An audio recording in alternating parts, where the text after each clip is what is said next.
Advance 2020 का ये problem है फिजिक्स का। देखते हैं कि इस क्वेश्चन में आखिर क्या पूछ रहा है हमसे। तो एक पॉइंट चार्ज क्यू है जिसका मास m है, जिसको एक स्ट्रिंग जिसका लेंथ l है उससे सस्पेंड किया हुआ है। यानी कि कुछ इस तरह का अरेंजमेंट है, l लेंथ के स्ट्रिंग पे किसी चार्ज q को हम q को रखा हुआ है। इसके बाद क्या हो रहा है कि डाइपोल को इन्फिनिटी से इस चार्ज की तरफ जब ला रहे हैं तो इस अरेंजमेंट में चेंज हो रहा है। क्या हो रहा है, ये जो स्ट्रिंग है वो इस डायरेक्शन में इससे अवे मूव कर रहा है। तो अब क्या बोल रहा है कि इक्विलिब्रियम में जो कंडीशन है, इक्विलिब्रियम में जो स्टेट है, जो अरेंजमेंट है, उसको इस फिगर से डिनोट किया गया और जो भी वैल्यूज है, जो भी एंगल है, जो भी डिस्टेंस है, उसको इस फिगर में डिनोट किया गया है। और हमें वर्क डन फाइंड करना है इसी पोजीशन पे, इक्विलिब्रियम पोजीशन पे। क्या है work done, n into M G H, हमें n की वैल्यू फाइंड करनी है। तो चलो देखते हैं क्या क्या जरूरत पड़ेगी इसमें हमें, उसके अकॉर्डिंग हम प्री रिक्विजिट कॉन्सेप्ट समझाता रहूँगा मैं। तो देखो, अगर फोर्स की बात करूँ तो यहाँ पे Q चार्ज रखा, Q चार्ज है इक्विलिब्रियम पोजीशन पे, तो इसका मास होगा तो mg लगेगा इधर होगा। अब इलेक्ट्रिक फील्ड के डायरेक्शन की बात की जाए तो इस पॉइंट पे अगर बात करूँ मैं, इस पॉइंट पे, तो इससे अवे होगा, तो ये हो गया इलेक्ट्रिक फील्ड का डायरेक्शन। यहाँ पे इस डायरेक्शन में फोर्स हो गया mg। अब स्ट्रिंग है तो टेंशन लगेगा, तो टेंशन को मैंने T ले लिया। इसके अलावा इसकी वजह से भी फोर्स लगेगा, क्योंकि डाइपोल की वजह से इलेक्ट्रिक फील्ड होता है और इलेक्ट्रिक फील्ड की वजह से फोर्स जनरेट होता है, तो कुछ इधर फोर्स लगेगा Q इंटू ई। तो QE की वैल्यू की बात करूँ मैं तो कितना हो जाएगा, इलेक्ट्रिक फील्ड की बात होगी। QE की जब बात आएगी तो डाइपोल की वजह से इलेक्ट्रिक फील्ड की बात आएगी, और ये तुम्हें एक्सियल पोजीशन दिख रहा होगा। तो एक बार रिवीजन करा देता हूँ मैं electric field due to dipole का। तो इस अरेंजमेंट को डाइपोल बोलते हैं। यानी कि इस क्वेश्चन को सॉल्व करने के लिए तुम्हें डाइपोल का जो इलेक्ट्रिक फील्ड वाला कॉन्सेप्ट है या फार्मूला है वो याद होना चाहिए। तो यहाँ से मिड पॉइंट से किसी r डिस्टेंस पे एक्सियल पोजीशन पे डाइपोल इलेक्ट्रिक फील्ड की बात होती है, तो कितना हो जाता है, K2 KP अपॉन RQ। यही होता है electric field due to dipole at axial position. और इक्वेटोरियल पोजीशन पे बात होती है, तो इक्वेटोरियल पोजीशन पे तो यहाँ रिक्वायर्ड नहीं है, लेकिन ये सब फार्मूले तुमको याद होना चाहिए जब तुम्हें एडवांस का प्रॉब्लम सॉल्व करना है, क्योंकि यही सब फार्मूले, छोटे छोटे फार्मूले तुम यूज करोगे क्वेश्चन में, तभी क्वेश्चन सॉल्व हो पाएगा। तो ये हो जाता है इक्वेटोरियल पोजीशन पे किसी r डिस्टेंस पे, ठीक है। तो ये इलेक्ट्रिक फील्ड होता है। तो फोर्स कितना हो जाएगा, QE की बात होगी तो कितना हो जाएगा, QE की बात होगी तो Q इंटू ये कितना हो जाएगा, Q into 2 KP upon RQ। अब यहाँ पे R क्या है, ये लेंथ, तो ये लेंथ कितना है, 12 साइन अल्फा बाई 2 Q। ये हो गया QE। तो स्पेस की वजह से मैंने क्वेश्चन मिटा दिया, तुमको अरेंजमेंट तो समझ में आ गया, क्वेश्चन में क्या पूछ रहा है वो समझ में आ गया। तो अब देखते हैं, इलेक्ट्रिक फील्ड हमने फाइंड कर लिया। अब वर्क डन की अगर बात करूँ मैं तो वर्क डन क्या होता है, वर्क डन होता है final energy minus initial energy, वो काइनेटिक एनर्जी और पोटेंशियल एनर्जी, यानी final potential energy plus final kinetic energy minus final potential initial potential energy minus initial kinetic energy. तो यहाँ पे बात होगी तो change in potential energy plus change in kinetic energy लिख देता हूँ, यही बात हुआ ना। लेकिन यहाँ पे काइनेटिक एनर्जी है क्या, बिल्कुल नहीं है। क्यों, क्योंकि जब डाइपोल को हम इन्फिनिटी से यहाँ पे ले आ रहे हैं तो चार्ज पार्टिकल इतना धीरे मूव कर रहा है, जो मास m है वो इतना धीरे मूव कर रहा है कि वेलोसिटी जीरो हम एज्यूम करते हैं, और वेलोसिटी जीरो हुआ तो काइनेटिक एनर्जी वाला टर्म ही खत्म।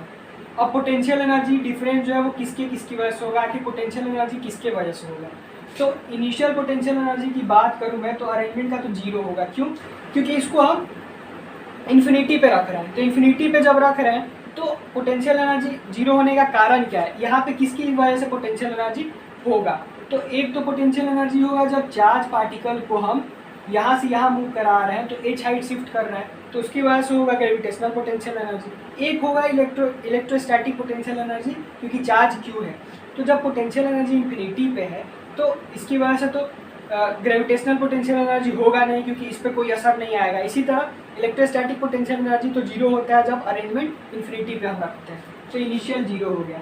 और फाइनल की बात करूँ तो दो होगा, जैसा कि अभी मैंने बताया, एक ग्रेविटेशनल पोटेंशियल एनर्जी होगा और एक हो जाएगा इलेक्ट्रोस्टैटिक पोटेंशियल एनर्जी, यही होगा। तो ग्रेविटेशनल पोटेंशियल एनर्जी कितना होगा, अगर इसको रेफरेंस लेके लिखते हैं तो इस लाइन को रेफरेंस लेके लिखते हैं तो ये mgh हो जाएगा, और ये कितना हो जाएगा, इलेक्ट्रोस्टैटिक पोटेंशियल एनर्जी। तो डाइपोल की वजह से अगर इलेक्ट्रोस्टैटिक पोटेंशियल एनर्जी की बात होती है तो कितना हो जाता है, पी डॉट ई होता है, माइनस पी डॉट ई। ठीक है, ये आना चाहिए तुम्हें। तो इसको माइनस पी कॉस थीटा लिख सकते हैं। अब थीटा कितना है पी और ई के बीच, तो देखो बताया था जैसा कि पी का डायरेक्शन ये है और क्यू चार्ज पॉजिटिव है तो उसकी वजह से इलेक्ट्रिक फील्ड का डायरेक्शन ये होगा।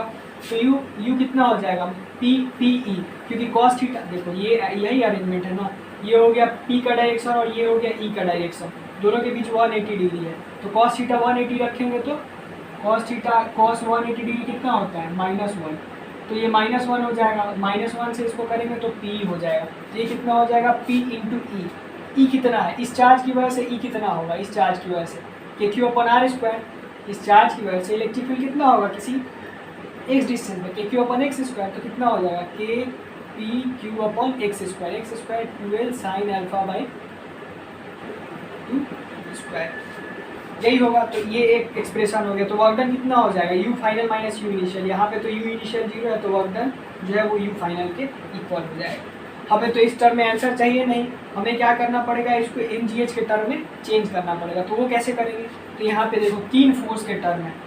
यहाँ पे एक और छोटा सा कॉन्सेप्ट यूज करूँगा, तो उस कॉन्सेप्ट को ध्यान देना। ये हो गया, इधर mg लग रहा है, इधर t लग रहा है, इस डायरेक्शन में t अप्लाई हो रहा है, इधर qv अप्लाई हो रहा है। तो साइन लॉ यूज करेंगे, क्योंकि हमें mg qv वाला जो टर्म है उसको mg के टर्म में चेंज करना है कहीं ना कहीं। तो अगर साइन लॉ यूज करूँ मैं, तो इसको एंगल x ले लो, इसको y ले लो और इसको z ले लो अगर, तो साइन लॉ क्या होता है mg अपॉन साइन x, इसके सामने वाला angle is equal to qv upon sine y, qv के सामने वाला angle is equal to t upon sine z। हमें इसका यूज है नहीं t वाले टर्म का, क्योंकि t का हमें यूज कोई काम करना नहीं, हमको इस टर्म को इसमें चेंज करना है। तो x और y निकालना पड़ेगा। तो इस अरेंजमेंट में x और y देखो बहुत ध्यान से देखना, कैसा अरेंजमेंट है, कुछ इस तरह का है। ये हो गया और ये हो गया यहाँ से 90 डिग्री, कुछ इस तरह का अरेंजमेंट है। तो ये एंगल देखना, हमें कौन सा एंगल चाहिए, एक तो ये एंगल चाहिए और एक ये एंगल चाहिए। एक कौन सा एंगल चाहिए, ये वाला एंगल चाहिए एक्स एंगल, और एक पूरा ये वाला एंगल चाहिए। तो यहाँ पे देखो ये अल्फा, इसको थीटा ले लो, तो ये पूरा 90 डिग्री है, तो ये कितना हो जाएगा 90 डिग्री माइनस थीटा, समझ आ रहा है। ये अल्फा ये 90 डिग्री माइनस थीटा, देखो ये आइसोसेलेस ट्रायंगल है तो बेस दोनों का सेम होगा। तो ये एंगल कितना हो जाएगा, ये एंगल इस एंगल की बात करूँ मैं तो कितना हो जाएगा 90 डिग्री माइनस थीटा, यानी ये एंगल जो है कौन सा एंगल, ये वाला एंगल, ये कितना है 90 डिग्री माइनस थीटा।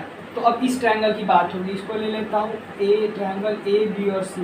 तो in triangle A B C की बात करूँ मैं, तो एंगल सम प्रॉपर्टी से हम अल्फा और थीटा के बीच में रिलेशन आ जाएगा।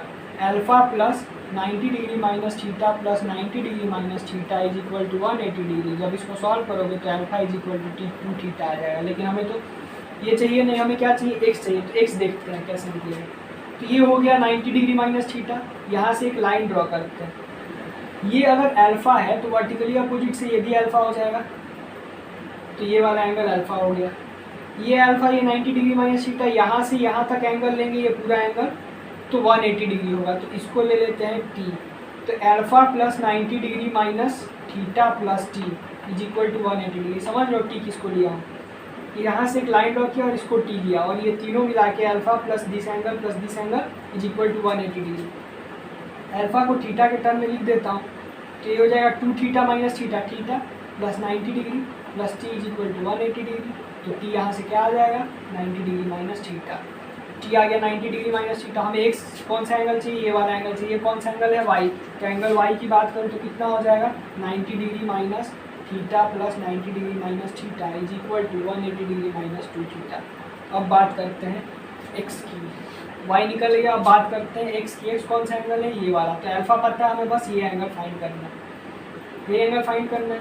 तो ये एंगल कितना हो जाएगा, देखो ये थीटा है, ये थीटा, ये 90 डिग्री माइनस थीटा है, क्या है देखो ऐसे है, ऐसे अरेंजमेंट है। यहाँ पे भी एक लाइन ड्रॉ करेंगे, तो ये दोनों पैरेलल लाइंस हो गए। तो ये अगर 90 डिग्री माइनस थीटा है तो ये भी 90 डिग्री माइनस थीटा होगा। तो ये 90 डिग्री माइनस, कौन सा 90 डिग्री माइनस थीटा हो गया, ये वाला एंगल कितना हो जाएगा 90 डिग्री माइनस थीटा। तो ये एंगल अल्फा है, ये 90 डिग्री माइनस थीटा कौन सा, ये अल्फा हो गया, ये 90 डिग्री माइनस थीटा हो गया यहाँ से। तो इन दोनों को मिला दूंगा तो एंगल एक्स आ जाएगा। तो एंगल एक्स कितना हो जाएगा, एंगल एक्स देख लो, alpha plus 90 degree minus theta alpha को 2 थीटा लिखूंगा तो ये एंगल कितना हो जाएगा 90 डिग्री प्लस थीटा। रख दो यहाँ पे तो इन दोनों के बीच में एक्सप्रेशन आ जाएगा। तो इसको मिटाते हैं और इसमें रखते हैं तो कितना हो जाएगा QE upon sine Y sine 180 degree minus 2 theta is equal to mg upon sine 90 degree plus theta, यही होगा। लेकिन यहाँ पे एक बात ध्यान दो, हमें तो थीटा के टर्म में चाहिए नहीं, हमें अल्फा के टर्म में आंसर चाहिए, तो इसको अल्फा में चेंज करते हैं। तो पहले तो इसको चेंज कर लो। साइन 180 डिग्री माइनस 2 थीटा कितना होता है कॉस 2 थीटा, और साइन 90 डिग्री प्लस थीटा कितना होता है कॉस थीटा। तो इसको अब चेंज कर लो, QE अपॉन कॉस 2 थीटा को कितना लिख सकता हूँ कॉस अल्फा, सॉरी ये कॉस 2 थीटा थोड़ी होगा साइन 2 थीटा होगा। Sine 180 degree minus 2 theta sine 2 theta होता है ना, तो QE बाई ये कितना हो जाएगा QE बाई साइन अल्फा, और ये कितना हो जाएगा mg by cos alpha by 2। अब देखो, अब इसको मैं चेंज करूँगा और कुछ टर्म कैंसिल करूँगा, तो QE upon sine alpha is equal to mg upon, इसको लिख सकता हूँ, देखो साइन अल्फा को लिख सकता हूँ 2 sine alpha by 2 cos alpha by 2, क्योंकि साइन 2 थीटा को लिख सकता हूँ 2 साइन थीटा कॉस थीटा। तो साइन अल्फा को कितना लिख सकता हूँ 2 sine alpha by cos alpha by 2, ये हो गया कॉस अल्फा बाई 2, इससे ये कैंसिल। तो QE को कितना लिख सकता हूँ 2 mg साइन अल्फा बाई 2। तो देखो अब इसको हमें चेंज करना है कैसे भी, QE is equal to 2 mg sine alpha by 2। तो यहाँ पे Q इंटू ई कितना है, ई कितना होता है 2 kp upon 2l sine alpha by 2 to the power Q is equal to 2 mg sine alpha by 2। और हमें किसको चेंज करना है, हमें KPQ upon 2 sine alpha by 2 के स्क्वायर को चेंज करना है। तो यहाँ से 2 को हम इधर 2 से 2 गया, 2 से 2 कैंसिल हो गया, तो हमें क्या चाहिए देखो ये टर्म चाहिए, और यहाँ से हमें दिख रहा है कि बस एक इसमें से स्क्वायर क्यूब में से एक शिफ्ट कर देंगे इधर ना, तो ये वाला टर्म आ जाएगा। तो कितना हो जाएगा Q into 2 KP upon 12 sine alpha by 2 square is equal to mg sine alpha by 2 into 12 sine alpha by 2, ये आ गया। अब इसको हम इसके टर्म में लिख सकते हैं, तो इसको लिखते हैं इसमें, तो UF कितना हो जाएगा mgh plus mg 2l sine alpha by 2 square, यही है sine square alpha by 2 12 sine square alpha by 2। अभी भी हमारे जो हमें चाहिए था h के टर्म में वो आया नहीं, हमें इसी तरह अब h और l में रिलेशन निकालना है। तो इस ट्रायंगल में देखो, इस ट्रायंगल की अगर बात करूँ तो ये h हो गया, ये थीटा हो गया, ये 12 साइन अल्फा बाई 2 है, यही है। तो h में और इसमें क्या रिलेशन हो जाएगा, तो देखो अगर इसकी बात करूं मैं इस एंगल की, तो इसको मैं साइन थीटा लेता हूं, साइन थीटा, क्योंकि साइन थीटा ही इसके और इसके बीच में, तो कितना हो जाएगा h upon 12 sine alpha by 2। तो h इज इक्वल टू कितना लिख सकता हूँ 12 sine alpha by 2 into sine theta, और थीटा को कितना लिख सकता हूँ, थीटा को अभी निकाला था alpha is equal to 2 theta, तो theta is equal to alpha by 2, तो ये अल्फा बाई 2 तो कितना आ गया 2l sine square alpha by 2। देखो आ गया, इसको मैं h के टर्म में लिख दूंगा, तो mgh प्लस mgh कितना आ गया यू फाइनल 2 mgh, तो वर्डन कितना आ गया 2 mgh। तो हमें हमसे क्या पूछा था n इंटू mgh, n की वैल्यू क्या कितनी हो जाएगी 2, तो n is equal to 2 mgh। तो ये तरीका था इस क्वेश्चन को सॉल्व करने का। इसमें कौन सा कॉन्सेप्ट यूज हुआ डाइपोल का कॉन्सेप्ट यूज हुआ, ग्रेविटेशनल पोटेंशियल एनर्जी का कॉन्सेप्ट हुआ, साइन लॉ यूज हुआ वेक्टर से। इसके अलावा बाकी कैलकुलेशन से तुम्हें दिमाग लगाना था कि इसको कैसे हम रिप्लेस करें। इसको रिप्लेस करने के लिए पहले मैंने फर्स्ट अटेम्प्ट कैसे लिया, देखा कि Q और mg के बीच में यहाँ से रिलेशन ला सकते हैं हम साइन लॉ से, तो साइन लॉ से हमने रिलेशन लाने की कोशिश की, फिर भी नहीं रिप्लेस हुआ।